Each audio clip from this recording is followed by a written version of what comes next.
What's up, guys, and welcome to another episode of Chalk and Cheese. As you can see, it's just me, Cheese, by myself today. Chalk has abandoned me for a little bit, so I still wanted to get an episode out there and hopefully give Chalk an opportunity to respond. Now, what I wanted to talk about is, should South Africa be charged with the death of Test cricket? At the moment, you can see we've got South Africa A versus New Zealand in a test match, and it's divided opinion. We have our die-hard cricket fans who seem to think that South Africa doesn't value test cricket, and to those fans, what I'd actually like to say is, you're right, they don't value test cricket. But if we look more into it, we'd actually start to see why they don't value test cricket. Now, the South African board has made a decision that it was more valuable for them to have their best cricketers compete in their domestic T20 comp than it was for them to come play a test series in New Zealand. And if the board or the sport of cricket in South Africa gets more money from their best cricketers playing in the T20 comp, why would they send their best players to play test match cricket?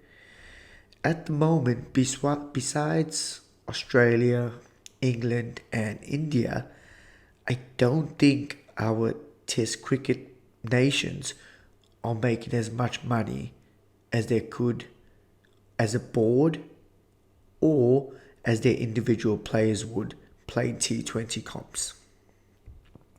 To me, it seems simple. To neutral fans and even our diehard fans who love cricket, where do you see cricket going? Do you think test matches are going to last? When was the last time you actually watched a one-day match? All the signs are pointing to T20 taking over, and that's the direction cricket should go towards. Now, I know there might be a lot of people out there that's saying, did you just watch the Windies versus Australia test match last week?